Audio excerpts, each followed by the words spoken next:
Bonsoir et bienvenue dans ce nouvel épisode d'Église du Monde sur KTO. Ce soir, nous prenons la direction du Togo, dans un pays où près de la moitié de la population a moins de 14 ans. La question de l'enfance, de l'éducation et de l'avenir de la jeunesse reste plus que jamais centrale. L'Église poursuit son engagement quotidien auprès des jeunes et des plus vulnérables.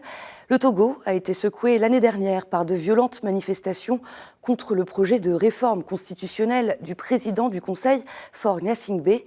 Et les évêques togolais ont multiplié alors les appels au dialogue, à la paix et à l'unité nationale. Nous en parlons ce soir avec notre invité, Yao Akbetse, chargé du plaidoyer au Bureau international catholique de l'enfance.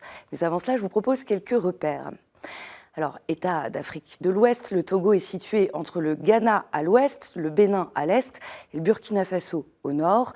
Le pays s'ouvre au sud sur l'océan Atlantique. Lomé, la capitale, et ses banlieues concentrent une large partie de la population, près de 30%. Le pays compte près de 10 millions d'habitants. Je le disais, la population elle est extrêmement jeune. Près de la moitié des Togolais ont donc moins de 14 ans. Et selon le Fonds des Nations Unies pour la population, seuls 3% de la population a plus de 60 ans. Du côté des religions, le christianisme est majoritaire dans le pays. Un quart des Togolais sont catholiques. Les autres religions principalement pratiquées dans le pays sont l'islam et l'animisme. Tout de suite, je retrouve mon invité.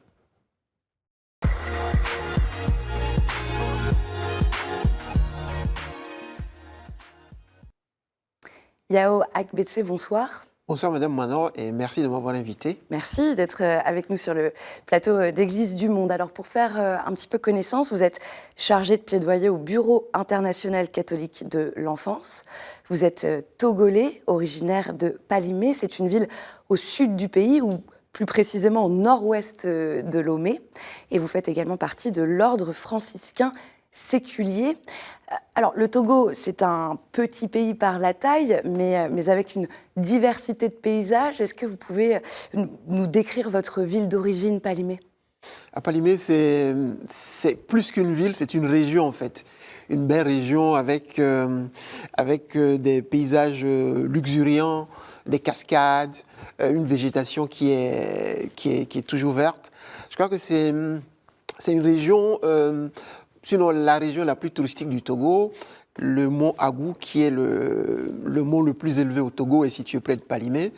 Donc, si tout le potentiel de Palimé pouvait être exploité, ce serait une région formidable. Et au-delà de ça, l'agriculture, les activités commerciales font partie des activités quotidiennes de la population. Et vous le disiez en introduction, la population de Palimé est extrêmement jeune. Et donc, elle est très active, mobilisée autour de plusieurs activités, que ce soit l'éducation, la formation professionnelle et autres. On va avoir l'occasion de développer justement ces sujets. Près d'un Togolais sur 3 est catholique. Quelle place elle occupe l'Église catholique aujourd'hui dans le pays, sur le plan social, politique ? L'Église catholique est une institution qui est respectée, qui est crédible, qui est structurée.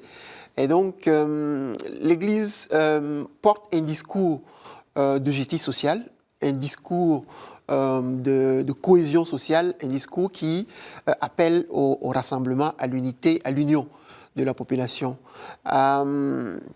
L'Église, à travers ses communiqués, à travers les lettres pastorales, à travers ses exhortations, fait des analyses, oriente, fait des exhortations et appelle la population, mais également les autorités étatiques, à agir pour le bien commun.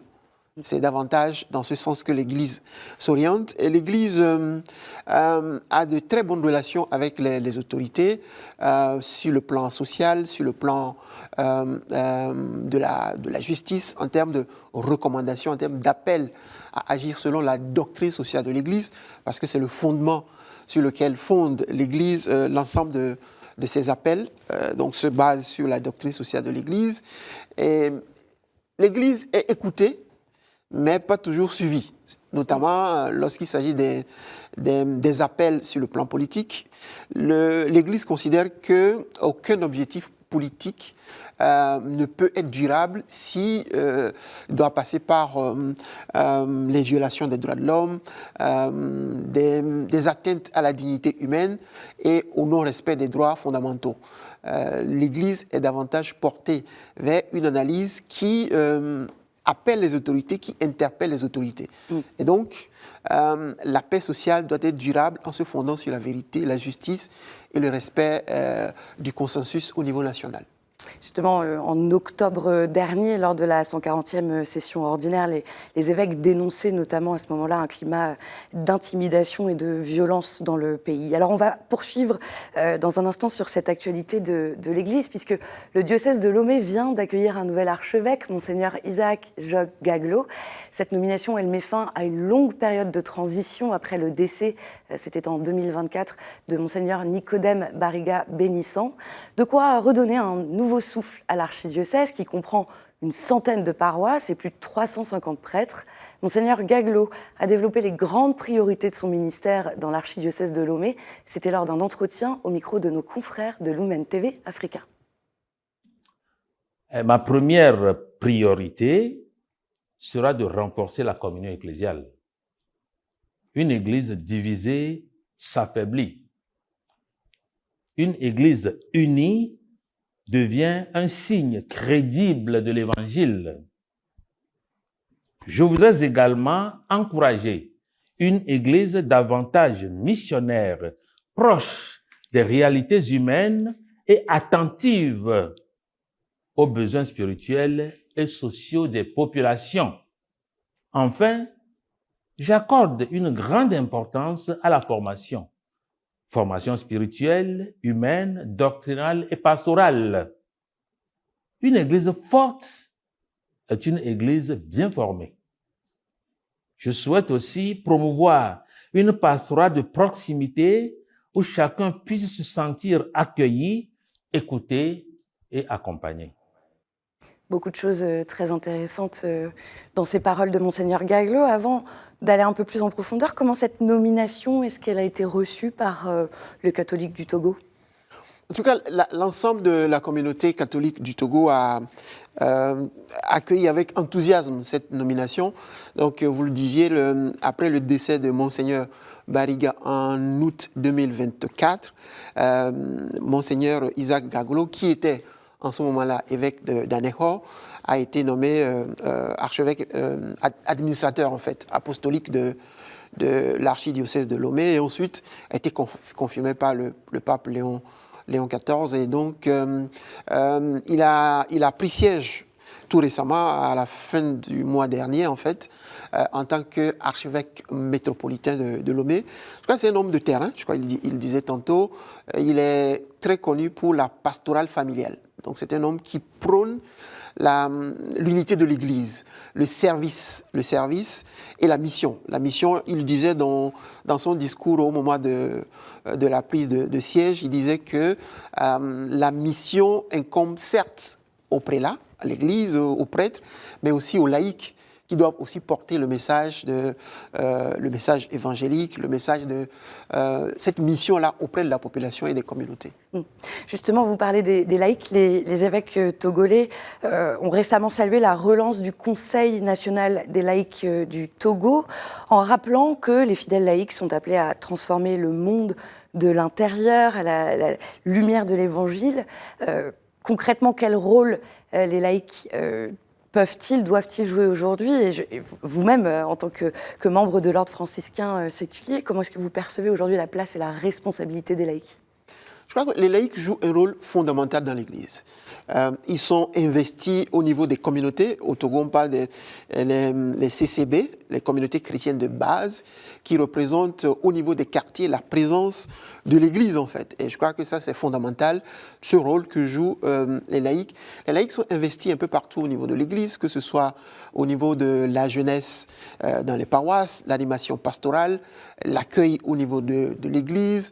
Ils sont aussi, ils servent la communion en tant que ministre extraordinaire. Au niveau de chaque mouvement au sein des paroisses, il y a une présence forte des laïcs, et je crois que cela est reconnu à travers le Conseil national des laïcs, mais également à travers les célébrations. Je crois que cette année, on a célébré la 37e édition. C'était le 1er février 2026. Donc, cela représente un vivier pour l'Église, vivier sur lequel l'Église se base pour étendre l'évangélisation au-delà de l'Église, dans les communautés, là où vivent les gens. Donc, ce sont des prêtres qui ne disent pas leur nom, mais des prêtres qui sont là et qui prônent l'évangile, la foi au niveau des personnes, au niveau de la communauté. Qui occupe une vraie place d'importance au sein de l'Église. Plus de la moitié des Togolais sont chrétiens, 30% catholiques, on le disait. Quelles sont les relations avec les autres églises ? Les relations avec les autres églises sont... Il y a les protestants, il y a les pentecôtistes, les évangéliques. Oui, le paysage religieux, c'est entre les catholiques, les pentecôtistes, les évangélistes, les protestants, mais également l'islam et les religions traditionnelles. Oui. Avec l'Église protestante, les relations sont bonnes à travers l'œcuménisme qui permet d'avoir des célébrations écuméniques et aussi la semaine de prière pour l'unité des chrétiens, dont tout cela participe d'une construction, d'une ambiance conviviale entre l'Église catholique et l'Église protestante. Au niveau de l'islam, il y a un dialogue respectueux entre les deux religions, surtout au niveau du diocèse de Sokoré, où il y a majoritairement de musulmans. Il y a à ce niveau-là un dialogue interreligieux qui est permanent. Pourquoi particulièrement ce diocèse se situe où dans le pays? Parce qu'au niveau central, c'est au niveau du centre où il y a majoritairement de musulmans. Et donc, à ce niveau, ce diocèse porte la voix de la conférence des évêques. Et à ce niveau, principalement, c'est le dialogue interreligieux qui prime, des prises de position communes sur des questions sociétales, voilà, des activités communes entre les deux églises. Et je crois que c'est un symbole qui témoigne de l'ambiance apaisée qui règne entre l'Église catholique et l'islam, notamment au niveau de la région de Sokoré. Il y a aussi la multiplication des églises du réveil. En quoi est-ce que ça représente un défi ? C'est vraiment un défi parce que, si je peux m'exprimer ainsi, c'est au niveau de l'Église catholique que les églises dites de réveil puisent leurs fidèles. Et donc, cela représente bien évidemment un défi pour l'Église catholique. Et je crois que l'Église essaie d'apporter des solutions parce que la promesse de guérison divine, de prospérité financière, d'obtention de visa pour voyager, ou en tout cas d'exorcisme, en tout cas tout cela attire la population. La population est aussi attirée par des célébrations voilà, qui sont plus, on va dire, grandiloquentes en fait, alors que l'Église est davantage du domaine de la dignité humaine, de la conversion personnelle, de l'évolution de la justice sociale. Et ce discours, parfois, n'est pas très attractif au niveau de la population. Mais l'Église essaie de répondre à ces défis-là. Je crois que si on parle... Comment elle répond ? Parce qu'on imagine que ce pays est très jeune, on l'a dit et redit, donc les jeunes peuvent être attirés par ces discours des églises du réveil. Mais justement, le développement du laïcat, les fidèles ne sont plus, les laïcs ne sont plus des fidèles qui sont là pour participer à la messe, pour assister à la messe, mais ce sont des gens qui sont investis. Et cela permet justement, dans le développement des activités missionnaires des laïcs, de lutter, ou en tout cas d'affronter ce défi que représentent les églises dites de réveil. Il y a également tout le travail qui se fait au niveau de la formation biblique, des groupes de prière, tout le travail qui se fait au niveau des œuvres sociales. Et cela permet à l'Église en fait d'apporter des solutions concrètes à ce qui est promis au niveau des églises de réveil, mais qui parfois ne sont toujours pas obtenus parce que le miracle qui est promis avant tout dépend de soi. Et donc, c'est la construction de la foi personnelle, cette relation entre chaque personne et Dieu qui permet justement d'apporter ce miracle de guérison ou en tout cas tout ce qui est promis par les églises dites de réveil. Cette jeunesse qu'il faut accompagner, donc, et je le disais, vous êtes chargé de plaidoyer au BICE, c'est le partenaire du Bureau national catholique de l'enfance au Togo. Les initiatives en faveur des jeunes, elles continuent donc de se développer. À Atakpamé, par exemple, c'est à 3 heures de route au nord de Lomé. Le Bureau national catholique de l'enfance développe notamment le programme Enfance sans barreaux. Cette initiative, elle œuvre à la réinsertion des mineurs passés par la détention. En 2025, KTO s'est rendu sur place pour découvrir cette action et recueillir les témoignages de ses bénéficiaires. Benito aussi, comme tes amis, c'est le vol aussi qui t'a conduit en prison. Pour Sobo Wiyao, conseiller en réinsertion auprès de la prison civile d'Atakpamé, ces jeunes, issus de milieux de vie très pauvres, ont besoin d'être accompagnés. Des jeunes sont désœuvrés, des jeunes sont sans métier, des jeunes sont sans emploi et tout ce qu'ils peuvent faire, c'est d'aller voler pour peut-être se nourrir, pour peut-être se vêtir, pour pouvoir survivre. C'est un cas vraiment très très grand dans notre pays, ici le Togo. Mais s'il y a plus d'entreprises, s'il y a plus d'activités, s'il y a plus de choses à faire, plus de métiers, je pense que nous n'aurons pas beaucoup ce phénomène de vol. Tu aimes tout le monde, tu ne fais pas de différence. Afin d'aider ces enfants à se réinsérer, le BNCE Togo a mis en place des pratiques socio-éducatives réparatrices et assure la formation de professionnels. Un travail en collaboration avec les services publics qui nécessite de bien connaître chaque enfant accompagné, explique Marc Afognon, directeur exécutif de l'association. Le BNCE Togo, quand il accompagne ou bien il rentre en contact avec un enfant, essaie en premier de faire l'analyse de la situation de l'enfant pour pouvoir adapter la réponse appropriée à l'enfant. Pour dire qu'on n'a pas une réponse pour tous les enfants, mais c'est au cas par cas. Chaque enfant suit son parcours de développement. Et nous avons des principes. Quand on accompagne un enfant, on doit faire intervenir la communauté, faire intervenir les parents. Yao, vous venez de voir à l'écran vos collègues, vos confrères que vous avez visités il y a encore quelques mois, assez récemment. Vous pouvez nous parler de ce projet en particulier et des autres ? Tout à fait. Le programme Enfants sans barreaux est développé non seulement au Togo, mais également en Côte d'Ivoire et en RDC. Au Togo, on se focalise essentiellement sur les alternatives à la privation de liberté des enfants, qui sont en conflit avec la loi, mais également tout ce qui concerne le processus de réinsertion. Et donc, on a mis en place toute une série d'activités, notamment la formation professionnelle et la réinsertion par le travail des enfants qui, jadis, étaient en conflit avec la loi. Et donc, ça se réalise à Tapamé, comme ce qu'on vient de voir, mais également à Lomé.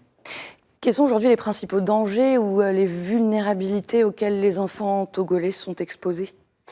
Je crois qu'il y a énormément de défis à relever lorsqu'il s'agit des droits de l'enfant au Togo, pour l'effectivité des droits de l'enfant au Togo. C'est vrai qu'il y a le Code de l'enfant qui date de 2007 et qui prévoit un certain nombre de droits pour les enfants, mais dans la réalité, il y a beaucoup de défis en termes de mise en œuvre. Et donc, l'un de ces défis, c'est la violence à l'égard des enfants. La violence à l'égard des enfants est un fléau, que ce soit la violence à l'école, la violence au sein de la communauté, mais également la violence au sein du foyer. Toutes ces formes de violence représentent un danger pour le développement harmonieux et portent atteinte à l'intérêt supérieur de l'enfant au Togo. Et vous, qu'est-ce que vous mettez en place avec vos partenaires sur le terrain pour tendre la main ? Justement, avec nos partenaires, notamment le Bureau national catholique de l'enfance et AP2JF qui opère également au sud du Togo, nous mettons en place des projets. Donc, on vient de parler des projets en direction des enfants en conflit avec la loi, mais également en direction des enfants victimes de violences. Quand on parle, donc la violence, vous décrivez communautaire, violence sexuelle également à l'égard des enfants. Tout à fait. Les violences sexuelles représentent un fléau. Et je crois que lorsqu'on voit un peu, depuis 2022 jusqu'à 2025, on a recensé un certain nombre de grossesses précoces en milieu scolaire, ce qui représente un fléau énorme, un défi pour le Togo qui doit apporter des réponses. Et pour nous, au niveau du BNCE, nous accompagnons les familles, notamment d'abord pour l'enregistrement des naissances, parce que avoir les papiers, c'est un passeport pour accéder aux droits. Et donc déjà, aider les familles à enregistrer les naissances. Et ensuite, nous avons des programmes de réinsertion, d'accompagnement psychologique à travers la résilience des enfants qui sont victimes de violences sexuelles. Nous incluons également la communauté, mais également les familles pour que, à travers la résilience, nous puissions leur apporter du réconfort et une réinsertion durable. Un travail, on imagine aussi en vous écoutant, de sensibilisation peut-être auprès des communautés ? Tout à fait, ça inclut à la base l'information, la formation, la sensibilisation des communautés, des parents qui parfois sont dans l'ignorance ou parfois les auteurs ou auteurs présumés qui commettent parfois des infractions sans forcément avoir connaissance des règles qui régissent cette matière. Par exemple, il y a eu en décembre 2022 une loi qui punit les violences sur les apprenants. Et donc cette loi n'est pas suffisamment vulgarisée et la population n'est pas suffisamment informée du contenu de cette loi. Dans nos différents projets, nous veillons à ce que cette loi soit vulgarisée, que la sensibilisation se fasse sur la base de cette loi et que la population soit au courant de ce qui se passe, de ce qui est permis, de ce qui est interdit. À quel moment les autorités, je pense à la justice, elles interviennent dans tout ce processus? La judicialisation des cas de violence sexuelle pose parfois problème parce que l'autosaisine est difficile au Togo. Le système de justice ne s'autosaisit pas. Il faudrait que l'information soit portée à la connaissance du système judiciaire. Et même si l'information est portée à sa connaissance, il y a une certaine lenteur qui s'installe dans le traitement des dossiers. L'écoute n'est pas toujours active et les réponses apportées ne sont pas toujours adaptées ou appropriées. Et donc, c'est un travail, un processus que nous avons enclenché avec les autorités au niveau de la police, au niveau de la justice, pour faire en sorte que les dossiers soient traités avec célérité et que des réponses appropriées soient apportées. L'une des réponses, c'est aussi la condamnation des auteurs de violences pour justement envoyer un signal aux personnes qui sont tentées de commettre les mêmes violations. Une question très rapide, que peut apporter l'Église à cette jeunesse, on imagine parfois tentée par le découragement, voire même par le départ? L'Église apporte un message d'apaisement. L'Église apporte un message d'espoir et d'espérance à la jeunesse. Et l'Église est très investie dans le social. Et donc, à travers les œuvres sociales de l'Église, il y a un certain nombre de leviers qui sont enclenchés, qui permettent justement d'apporter des réponses aux familles, d'apporter des réponses au niveau de la formation professionnelle, parce que l'Église dispose de plusieurs centres de formation à travers le pays. Et donc, à travers ces différents canaux, l'Église apporte des réponses à cette détresse, à ce désarroi de la jeunesse. Juste avant de se quitter, je vous propose de passer à la toute dernière partie de cet entretien. 3 questions, des réponses très rapides. Quel sanctuaire ou lieu de pèlerinage dans lequel vous aimez vous ressourcer au Togo? Il y a le sanctuaire marial de Corvier, qui est un lieu de recueillement et de prière. Et d'ailleurs, le pape Jean-Paul II, lorsqu'il était en visite au Togo, je crois, en 1985, avait célébré une messe grandiose là-bas. Et je crois que c'est un lieu qui est dévolu à la Vierge Marie, un lieu de recueillement lieu de célébration nationale lorsqu'il s'agit de la Vierge Marie. Et depuis le sanctuaire, on voit le lac Togo majestueux et magnifique. Quelle figure catholique togolaise vous inspire? Je crois que Monseigneur Bénissant est une personnalité très appréciée parce que c'est quelqu'un qui aime poser des questions, en tout cas raconter des histoires pour faire réfléchir. Il aime chanter. Il est surtout investi au niveau de la formation de la jeunesse, au niveau de l'unité de l'Église également. Et je crois que ce que les gens retiennent surtout de lui, c'est son leadership lorsqu'il s'agissait de la réconciliation nationale au Togo, parce qu'il a présidé la commission Vérité, Justice et Réconciliation au Togo. Et donc, c'est sous son leadership que les victimes des violations des droits de l'homme ont pu s'exprimer et obtenu pour certaines réparations. Et enfin, une intention de prière pour les catholiques du Togo. Je crois que ma prière, c'est que le Seigneur entende les prières et les supplications de la population togolaise et que chaque chrétien, chaque catholique, là où il se trouve, que ce soit au niveau du marché, au niveau du champ, du travail, au gouvernement, puisse justement vivre en tant que chrétien et être un témoin de Jésus là où il se trouve. Et je crois aussi qu'il est important que le Seigneur renforce la cohésion sociale au Togo et que l'amour règne dans les cœurs. Yao Akbetse, merci beaucoup d'avoir été avec nous. Merci de votre éclairage. Merci à vous. Merci encore. Tout de suite, on continue avec la chronique du monde.